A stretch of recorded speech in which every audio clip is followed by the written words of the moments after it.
el equipo millonario, con lo cual augura victoria sobre un Boca alicaído, humillado, destruido. No, se vieron otro día indicios. En la confianza en su dirigencia. ¿Sabes por qué lo estoy diciendo? No quiere mufar. Porque este hijo de puta hoy entonces dice, che, ¿qué pasó con el estudiante? ¿Qué pasó con el estudiante? Escuchame, vos te das cuenta, se burla de mí cualquiera. 8, 6 minutos de la mañana. Él porque no tiene nada que hacer en la semana, no juega Copa. No, además le va a decir eso, que estamos casi clasificados a los octavos de final de la Copa Libertadores, o sea, estamos muy ocupados. 8, 6 minutos de la mañana se nos lesionó 9, muy complicado eso. Cuando tenés un solo 9, se te lesiona y qué sé yo. 8, 6 minutos, bienvenidos, bienvenidas, de verdad, es un gusto enorme estar con ustedes. Tenemos mucho, pero mucho para contarles, así que hacia allí vamos. Lo que viene es el piripipí del día de hoy, que es martes. Y si es martes debe ser 13, ¿no? Martes 13 es hoy. Ay, la puta madre. 13 de mayo del año 2000. Se cae todo. Hoy sí. Hoy sí. Se termina el mundo. No, por favor. ¿Qué decía? Dale, vamos para allá, dale. De 2025.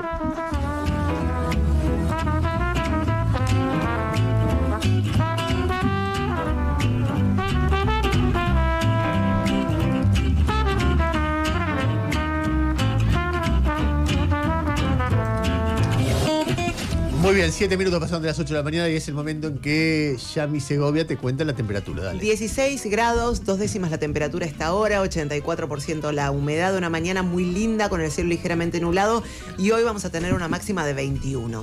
Muy bien. A ver, 8, 7 minutos de la mañana. Vamos a arrancar por... hay algo que está pasando en el país, con el gobierno en este momento, que es la idea... Siempre los gobiernos intentan instalar un relato de lo que pasa en la sociedad. Imagínense que una campaña electoral es un relato. Nos va bárbaro, vos sos feliz, votanos, y si votás a los otros, te va a ir como el Tujes. Es decir, básicamente eso, y al revés. El tipo que está en la oposición dice, che, este gobierno de porquería, es una porquería, tiene este problema, y cuando yo llegue y me votás, yo te voy a resolver todo en 10 minutos. Eso es un relato. En realidad, muchas de las cosas de la vida tienen que ver con relatos, que a veces son estructurados de manera con artilugios de falsedades, de sofismas, de mentiras, etc. Y otras veces más o menos tienen que ver con la realidad.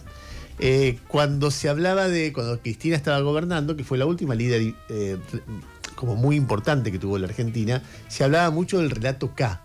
¿Se acuerdan? Que entonces, claro, Cristina daba un discurso en el Congreso y agarraba las cifras. Y era una máquina de dar cifras, pero claro, cuando te ponías a analizar, decías, che, pero esta cifra está mal, pero esta cifra está sesgada, pero falta esta otra cifra, y vos completabas con lo que uno sabía y te das cuenta que había un panorama distinto al que ella imponía, o intentaba imponer. Claro, ¿quién se va a poner a mirar las cifras detalladas de cada elemento que daba Cristina? O sea, la palabra presidencial, cuando es creíble, tiene un impacto muy fuerte sobre la posibilidad de que lo que la sociedad cree de lo que está pasando, que compite con lo que pasa en la realidad. Hay un momento que la realidad es la que define, por supuesto que es así, pero cuando hay un líder fuerte y te va explicando y te va relatando, quizá, mira, me voy un poco por las ramas, pero quizá uno de los grandes problemas que tuvo el Frente de Todos es que no había un relato. Porque aparecía Alberto con su debilidad tratando de explicar algo y después aparecía Cristina y dice, no, lo que dice este chabón es mentira. Bueno, entonces, ¿qué es lo que está pasando en el país? Era muy desintegrador para la sociedad vivir esto. Bueno, el nivel de relato de Milei, a ver, hay un momento en que a mí me empieza a parecer gracioso, porque no importa nada, no hay nada de la realidad que a él lo frene en términos de lo que te cuenta de la realidad. Claro, no todo el mundo sabe qué es lo que pasa, con lo cual no necesariamente la mentira queda al descubierto en lo inmediato, pero a mí me impresiona la manera en que él fuerza ese mecanismo. Voy a dar un ejemplo, que no es el ejemplo más fuerte del día de ayer, pero que tiene que ver con eso. Según Milei ganó las elecciones. O sea, Milei, la libertad avanza, mejoramos en todos lados. Entonces, por ejemplo, ayer hacía tweets que decía, en Chaco no teníamos ningún diputado y ahora tenemos 8. Los diputados en Chaco se eligen cada 4 años. Hace 4 años Milei no se presentó en el Chaco. Entonces, naturalmente, en cualquier lugar donde se presenta va a tener más diputados que hace 4 años, porque tenía 0. Entonces, el tema es si los 8 son muchos o son pocos, no si ganaste diputados respecto a un momento donde tu fuerza no existía. O sea, se multiplicó por infinito la cantidad de diputados y senadores de Milei porque era 0 y ahora si fuera 1 se multiplica por infinito porque no hay ningún número multiplicado por 0 que dé más que 0. Entonces, hay algo que él fuerza. Y si yo te doy algunos datos... vas a ver cómo ese relato es un relato como mínimo muy forzado. A ver, en las elecciones, en las PASO de hace 2 años, que es la referencia que uno tiene, Milei candidato, ya no estoy hablando del balotaje. El balotaje sacó mucho más de lo que te voy a decir. ¿Cuánto sacó en cada provincia donde hubo elecciones en las PASO y cuánto sacó ahora? En Jujuy, en las PASO de hace 2 años sacó 32%. Ahora sacó 21%. ¿Ganó Milei o perdió Milei? En Salta, en las PASO sacó 42%. Ahora sacó 20%. ¿Ganó Milei o perdió Milei? En San Luis sacó 42%, el sello de la Libertad Avanza, con Milei obviamente a la cabeza. Y ahora no se sabe porque casi que están todos divididos, no se puede sumar porque casi no tiene fuerza política. En San Luis, en el Chaco sacó 25% solo, ahora no se puede saber cuánto hubiera sacado solo porque fue en alianza con el gobernador del Chaco. Entonces, donde vos podés medir, vos ves una caída muy fuerte de los votos de Milei a nivel provincial. Ahora vos decís, ¿eso significa que perdió? Y no lo sé. Yo no alcanzaría a decir que perdió porque él no estaba en la boleta. Entonces, al no estar él en la boleta, y bueno, caen porque no tracciona tanto como los líderes locales. Entonces ellos pueden decirte, bueno, pero en Salta Capital ganamos, en Jujuy Capital no fue muy bien, en Rosario ganamos cuando fue la elección de Santa Fe, o ganamos para concejales, o ganamos para la elección local, pero no en la provincial. O sea, vos podés ver que en algunos lugares aparece una adhesión fuerte, en algunos lugares, no muchos, fuerte sobre la Libertad Avanza, pero mucho más débil de la que aparecía en las PASO, ¿no? En el balotaje, sacó 1/3 de lo que había sacado en el balotaje en cada lugar. Entonces, no da para decir está derrotado, pero de ninguna manera yo diría una cosa, no da para decir salió victorioso el domingo. Es una elección con un resultado de tanta influencia local y tan enrevesado que es muy difícil sacar la conclusión, Milei ganó, Milei perdió. Hay tantos argumentos en un sentido como en otro. ¿Qué dice Milei? Gané, fíjense cómo avanza la libertad. En un momento, el domingo, decía ganamos Salta. Y sí, ganaron la capital de Salta, pero ganamos Salta, que parecía que quería decir la provincia de Salta. Y en Salta provincia sacaron la mitad de los votos que hace 2 años. Entonces hay algo que hay que, si a alguien le interesa cómo funciona el poder, los relatos, etcétera, poner atención a ver cómo él arma un relato de lo que son los demás, de lo que es él, que lo arma con un nivel de... te llama la atención porque es como va para el frente, con un nivel de, fíjate lo que es la verdad, esto es la verdad, esto es la verdad, esto es la verdad, y vos decís, esperá, no es la verdad. El momento que dijiste no es la verdad, ensobrado. Entonces hay algo ahí de relato que a mí me parece que es muy exagerado, que por supuesto... Todo esto es secundario si la inflación fuera 8% mensual y no 2,3% como fuera de ayer. Claro, todo el mundo está diciendo, che, este tipo, mirá qué dice. Ahora, como hay una base en la cual el contraste entre relato y realidad es, qué sé yo, secundario frente al hecho de que, bueno, más o menos la inflación la vamos llevando, el consumo, y qué sé yo, y bueno, ahí hay una cosa donde él puede defenderse y ahí ya no es relato, ahí está hablando de la relación de la gente con la realidad. Pero a mí me impresiona en su personalidad la manera que él extrema la escenificación de relatos que de verdad no tiene mucho que ver con lo que pasa. Ayer me decía alguien con el que hablaba y dice, sí, lo que pasa es que eso está hecho para los suyos.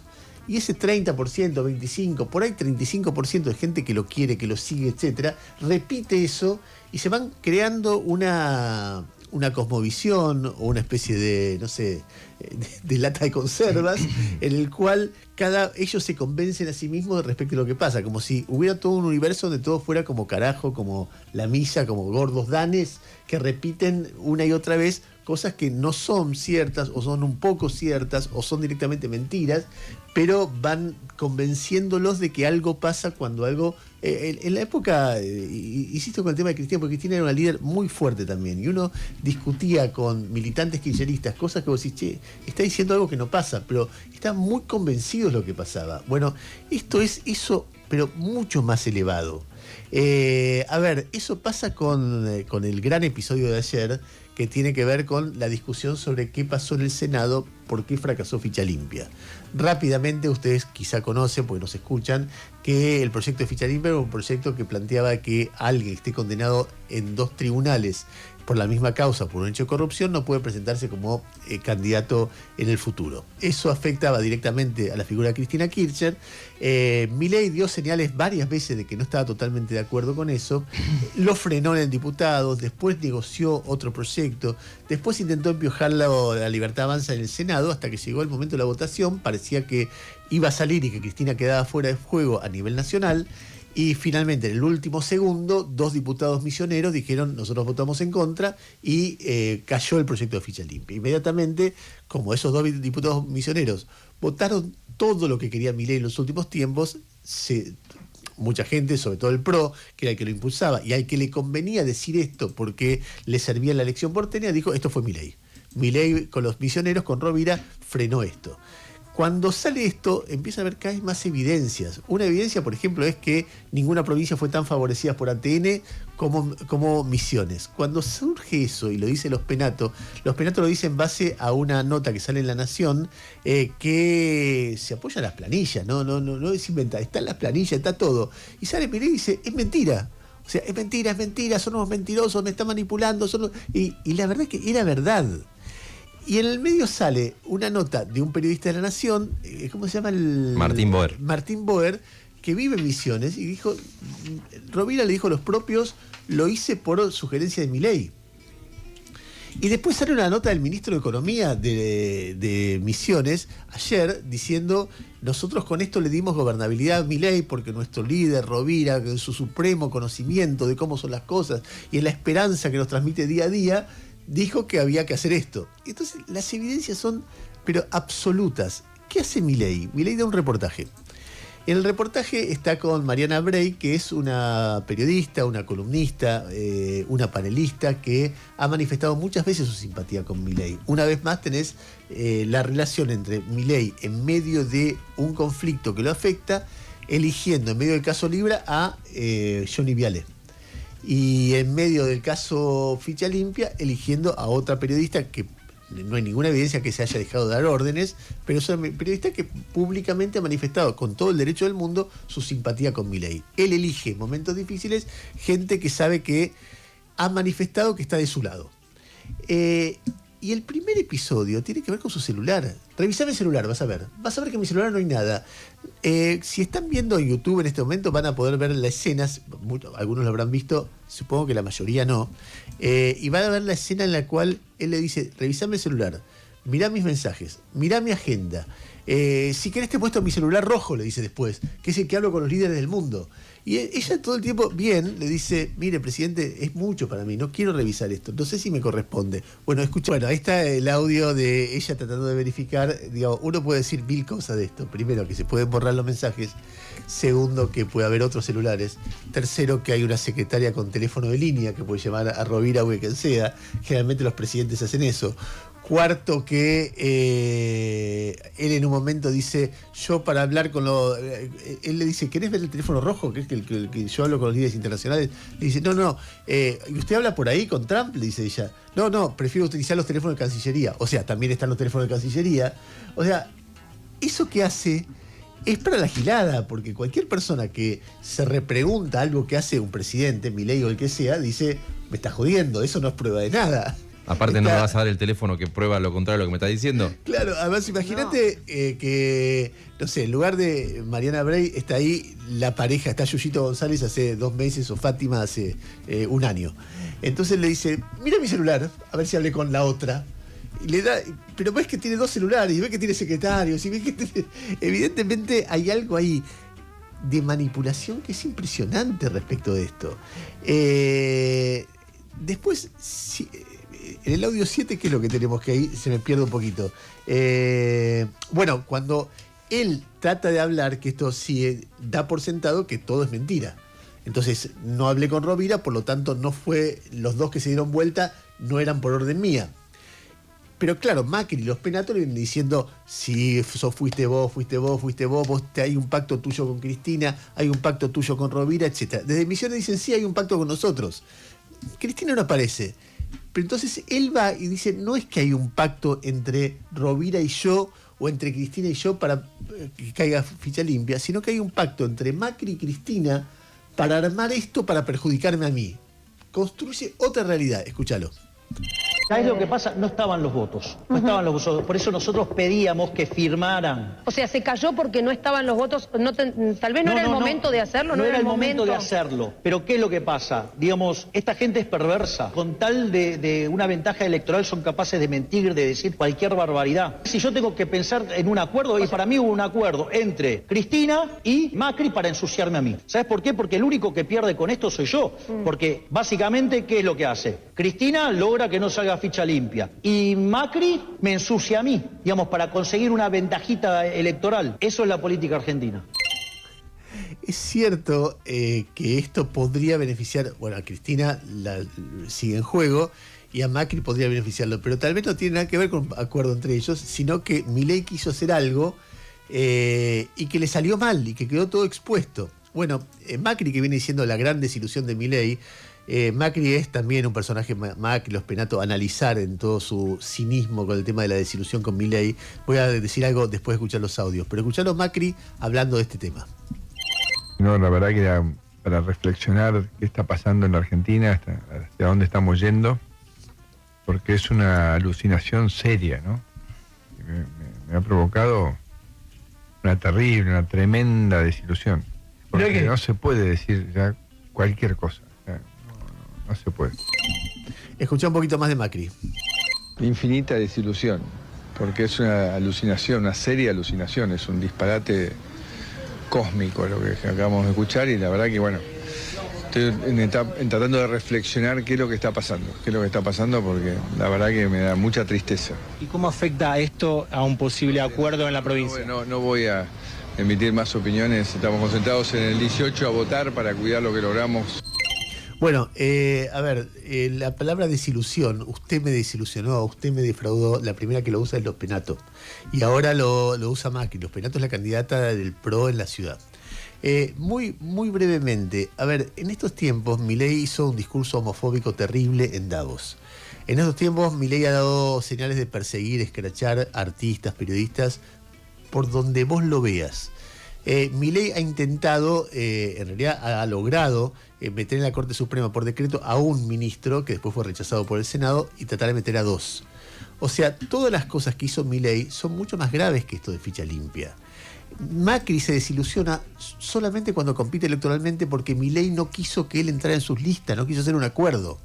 Entonces a mí me parece que tanto Macri como los Penato, cuando hablan de desilusión, te muestra una cosa que es muy cínica, porque todo lo que fue pasando en este año y medio, todo lo que pasando, la mirada sobre la dictadura, agresividad, vulneración de todos los límites institucionales, a Macri lo dejó como si nada. Y ahora lo desilusiona en este punto nomás. O sea, es una desilusión tardía que tiene que ver con sus intereses, no con valores. Está bien, la política es así, tampoco uno puede pedirle a un político que tenga valores, solamente está representando o defendiendo sus intereses. Lo que pasa es que me genera como un poco de de pena o de vergüenza ajena este tipo de plantarte en un lugar moral. Si vos le toleraste todo hasta acá, decir desilusión, qué sé yo, no me convence mucho. Y después hay otra cosa que Macri está sugiriendo todo el tiempo, que estamos frente a una especie de una persona que no está bien.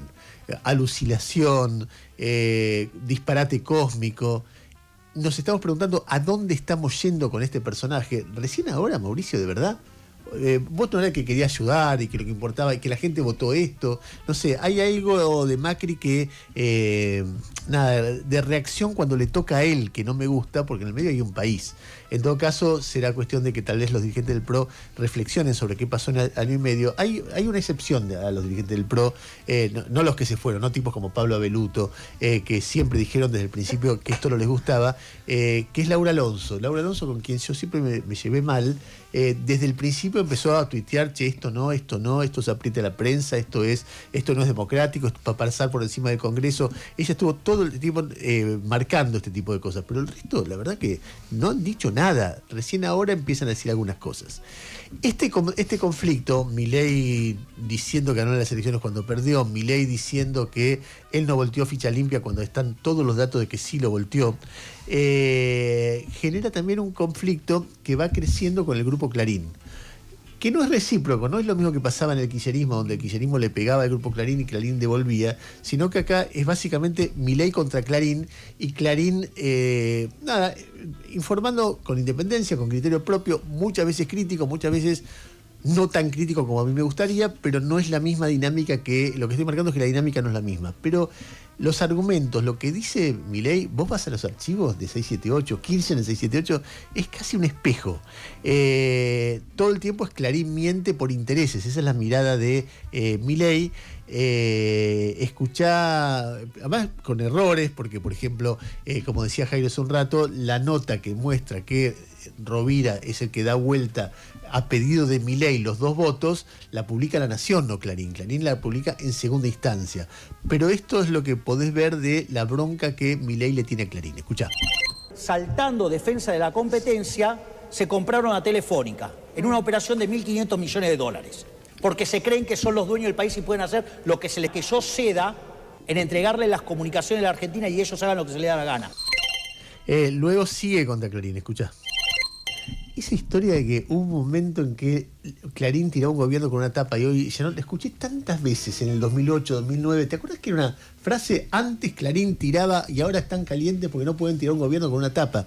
Es como la matriz esa de razonamiento respecto a Clarín, pero intocable por un enemigo del kirchnerismo. Es muy impactante lo que pasa muy impactante para quienes les interesa seguir estas historias. En cualquier caso, fíjense, Milei peleado con Macri, Milei peleado con Clarín, Milei peleado con todo un sector de poder que él considera que le tiene que obedecer porque él sigue la línea que más o menos ideológica que él considera que tienen que tener los otros y no le obedecen exactamente como él quiere, que ahí hay otro elemento de Milei. Pero a mí la exigencia de obediencia absolutamente sin fisuras, como la que tiene el ministro de Economía de Rovira con Rovira, y que a nivel nacional es muy difícil. Con Kirchner tal vez pasaba algo parecido. En Santa Cruz estaba acostumbrado a un esquema de poder que después intentó reproducir a nivel nacional, y ahí se hicieron unos ruidos, se hicieron unos líos bárbaros. Mariana Brey, que este es otro tema también de cómo Milei elige su comunicación, fue a entrevistarlo como ella es panelista o periodista o columnista en el programa de Georgina Barbarosa, A la Barbarosa, que va por Telefe. También ese mecanismo es raro, porque si un periodista de un programa consigue un reportaje con el presidente, se supone que el conductor debe ir. Pero evidentemente Milei pone como condición de que vaya solamente la periodista que es amiga de él y no la conductora. Hubiera sido bueno, porque además Georgina lo entrevistó muchísimas veces a Milei cuando era candidato. Yo cuando hice el libro vi varios reportajes, hubo uno con Daniela, la cantante de Las Primas, donde los dos bailan, etcétera, etcétera, etcétera. Pero fue solamente ella, eso generó un ruido en el equipo, porque Nancy Pasos dijo, yo no voy a ir al programa porque tengo que hablar mal de una compañera, la suspendieron por una semana, todo un lío con el reportaje, y Georgina opina en el panel, los panelistas o el programa, abre la discusión sobre el reportaje, y ocurren estas opiniones, escuchá. Perdón, señor presidente, pero los mensajes también se pueden borrar. O sea, además es incómodo para poner a revisarte. Yo lo reviso todo. Tenés que sentarte y decir, para que tengo que estar 4 horas. Revisame el teléfono, la frase de tu marido que te metió los cuernos. No sé, eso es ridículo. Georgina, escuchá un pedacito más de la discusión. ¿Esto es un delito? No, no es un delito. Es política. No es un delito ni cambiar el voto, ni pedirle, ni negociar con un gobernador que tenga una posición Este es el tema. Al no haber un delito detrás de esto, digamos, ¿cómo resolvés? Es mentira, uno dice una cosa, el otro dice otra. Sí, pero gorda, pero lo que pasa es que el pueblo que estamos acá del otro lado, decís, bueno, a ver quién me está mintiendo. Porque al final terminás, no sabes a quién creerle. Sus conclusiones. Bueno, pero no sabes a quién creer. El más honesto, en el que más crea. Yo ya no sé cuál es el más honesto. Bueno, ahí está Georgina plantando su posición, que realmente no se sabe quién es el más honesto, pero es evidente, más allá de todo, porque finalmente operar dentro del Parlamento para lograr trabar o lograr que salga una ley que vos querés o que no querés, es lo más habitual del mundo en una democracia. La democracia es un sistema imperfecto, donde hay presiones, donde hay intereses, y un presidente tiene derecho a moverse en eso como tienen derecho a hacerlo los líderes de la oposición. Lo que salta acá es una mentira, o sea, cae un proyecto que para sus impulsores, un proyecto de lucha contra la corrupción. Milei simula que apoya ese proyecto, pero al mismo tiempo lo hace caer. Y cuando queda en evidencia todo lo que pasó, Milei empieza a gritar, a armar estos escenarios, etcétera, etcétera, etcétera, y es uno de los temas de esta semana.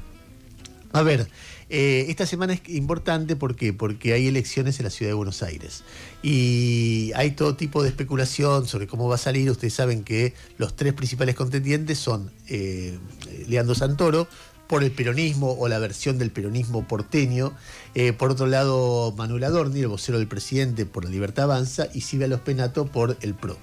Y lo que se ha dado es una pelea encarnizada entre el PRO y la Libertad Avanza. ¿Por qué? Porque, pelean por el mismo electorado. Santoro tiene lo que tendrá Santoro, tendrá alrededor del 30%. Pero si Lospenato está fuerte, Adorni pierde cantidad de votos y viceversa. Con lo cual, lo que empieza siendo una competencia entre dos sectores que podrían estar aliados, termina siendo una pelea pero durísima. Y hay todo tipo de especulación. Si vos me decís cómo estaban las encuestas hace unos días, y coincidían que estaban 28, 30 Santoro, 22, 23 Adorni, 19, 20 Lospenato.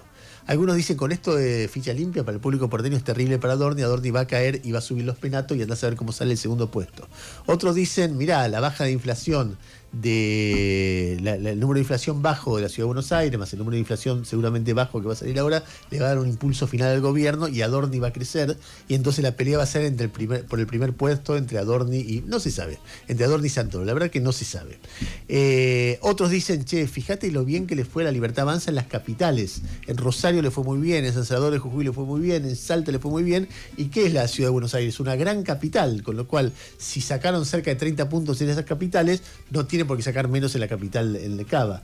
Otro dice, lo que pasa es que en esas capitales no estaba el PRO que le dividía al público. Bueno, hay todo tipo de análisis sobre una base que en general las encuestas le dan, primero con algo de aire, 3, 4 puntitos a Santoro, segundo a Adorni con 4 puntos detrás, pero 2 puntos o 3 arriba de Lospenato. Veremos qué es lo que pasa, pero en el medio pasó algo que a mí me llamó la atención. Fabián Waldman, un periodista que está en la Casa de Gobierno, difundió una encuesta que le hicieron a él. Fíjate cómo se puede hacer propaganda haciendo una encuesta. O sea, suena tu teléfono, tu celular, atendés y te hacen esta pregunta. ¿Qué es lo que te están diciendo con esta pregunta? Escuchá. Muchos porteños están preocupados porque, por primera vez desde el 2005, el kirchnerismo podría ganar las elecciones en la ciudad. Quisiéramos hacerle unas pocas preguntas al respecto. ¿Usted estaba al tanto de que, según la mayoría de las encuestas, la elección de este domingo se va a definir solamente entre 2 candidatos, el kirchnerista Leandro Santoro y Manuel Adorni, el candidato apoyado por Javier Milei? Algunos dicen que como el PRO está cuarto en las encuestas, es mejor votar por Adorni para evitar que el kirchnerismo gane. A ver, de nuevo, parece una encuesta, pero mirá lo que te está diciendo, escucha. Muchos porteños están preocupados porque, por primera vez desde el 2005, el kirchnerismo podría ganar las elecciones en la ciudad. Quisiéramos hacerle unas pocas preguntas al respecto. ¿Usted estaba al tanto de que, según la mayoría de las encuestas, la elección de este domingo se va a definir solamente entre 2 candidatos, el kirchnerista Leandro Santoro y Manuel Adorni, el candidato apoyado por Javier Milei? Algunos dicen que como el PRO está cuarto en las encuestas, es mejor votar por Adorni para evitar que el kirchnerismo gane. ¿A qué me hace acordar esto? Esto es publicidad encubierta muy evidente, porque podrían decirlo directamente. Dice, el próximo domingo puede ganar el kirchnerismo. El único que le puede ganar a Santoro se llama Adorni. Votalo. Y nadie podría objetar nada. Pero te meten una pregunta donde te venden, te hacen campaña encubierta. ¿A qué me hace acordar esto? Hubo un episodio, pero ya no tengo la cifra, pero el año, pero el candidato a intendente de la Ciudad de Buenos Aires era Filmus, en la capital, por el peronismo, y competía contra, supongo que Macri. Y apareció una encuesta telefónica que decía, ¿usted estaba enterado que el papá de Filmus es un chorro con una licitación tal? Si no. O sea, sin afirmar nada, te preguntaba si estabas enterado y te metía eso. Filmus hizo una denuncia y se armó un lío bárbaro en el equipo de Durán Barba. Y como consecuencia de ese lío, se lo cargaron a un joven encuestador que estaba trabajando, un joven consultor que estaba trabajando en el equipo de Durán Barba, que se llamaba Santiago Caputo. Echándole la culpa a Santiago Caputo y a Lugores, que era su socio, de haber hecho eso, y ellos siempre se dijo, creo que en el libro de Santiago Caputo está contado, la bronca que le daban, que le tiraron la bronca a él por algo que él cumplió una orden. O sea que si lo que contó Waldman es muy masivo, está el mismo cerebro detrás de las dos cosas. ¿Cómo hacemos para hacer campaña negativa sin que se note que somos nosotros y disfrazándolo en una encuesta? En fin, cosas de la política, tampoco hay que exagerar ni... ¿Qué decís, Yami? No, me parece un delirio, digamos, todo, pero es así, digamos, es como una publicidad, es decirte lo que no quieren decirte directamente. Perdás toda la historia, cuando ves a Milei diciendo que ganó y no ganó. Milei enojándose con todos aquellos que dicen que no fue el que dio vuelta a lo de ficha limpia, peleándose con Clarín por esto, diciéndole a Macri que hay un acuerdo. ¿Vos ves un cerebro ahí? Yo veo todo el tiempo eso, un cerebro y un grupo de gente en ebullición. De nuevo, si los índices de inflación siguen bajando y el consumo sigue aumentando, y Milei va a tener fortaleza. ¿Cuánta fortaleza? No lo sé, porque uno ve los datos objetivos de las elecciones provinciales y los proyecta a nivel nacional. Tal vez repita el 30% que sacó en las PASO, tal vez supere y tenga 40, tal vez tenga 25 a nivel nacional. Andás a ver, es una elección muy difícil de prever porque juegan elementos provinciales. La figura de Milei es, pero muy definitoria cuando aparecen las boletas, y esta vez no va a aparecer las boletas porque son elecciones de diputado nacional, entonces por ahí saca mucho menos de lo que le espera, pero ese mucho menos no refleja su debilidad, sino refleja que él es débil cuando no va como candidato, pero como presidente sigue siendo fuerte. O sea, va a haber, si el tipo saca 45% para diputados, arrasa. Si saca 18%, es una derrota terrible. Pero entre 30, 35, 40 va a haber múltiples interpretaciones. Y bueno, simplemente para cerrar, un hallazgo de... ¿Agustín lo trajo esto? Sí. De Agustín Castro en el programa de Jairo, de Yami, en Buenas Tardes China, sobre todos los debates que hay sobre periodismo. Nadie tan clara como Patricia Bullrich. Nadie nunca tan claro. Lo que yo pienso lo expresó como lo expresó Patricia Bullrich, no la de ahora, que debe decir borren eso, pero lo que pasa es que ella ha borrado todos sus archivos o no le da bola. Pero en términos de cómo debería funcionar la relación entre gobierno y prensa, entre presidente y periodistas, Patricia Bullrich lo explica muy bien de esta forma. Escuchá. Eso es lo que tiene que hacer un periodista. El periodista siempre molesta al poder. Y el poder, el que está en el poder, tiene que bancársela. Y justamente ese es el ejercicio democrático más importante. El funcionario, cuando lee la prensa y lee que lo critican, que le dicen cosas, que no están de acuerdo con lo que hace o que lo critican por determinada cosa, tiene que aprender a limitarse. Esa es la república. Porque si no, en la sociedad lo que haríamos es llamar al odio. Es que alguien vaya y le pegue un palazo en la cabeza a Majul, o te pegue a vos, o le pega a la nata. Algo me dice que este audio lo vamos a tener que repetir muchas veces en los tiempos que vienen. 8:41 minutos de la mañana, es el momento que Yami Segovia te cuenta la temperatura y te regala la primera canción de la mañana. Bueno, tenemos de temperatura esta hora 16 grados 2 décimas, 84% la humedad, el cielo está ligeramente nublado.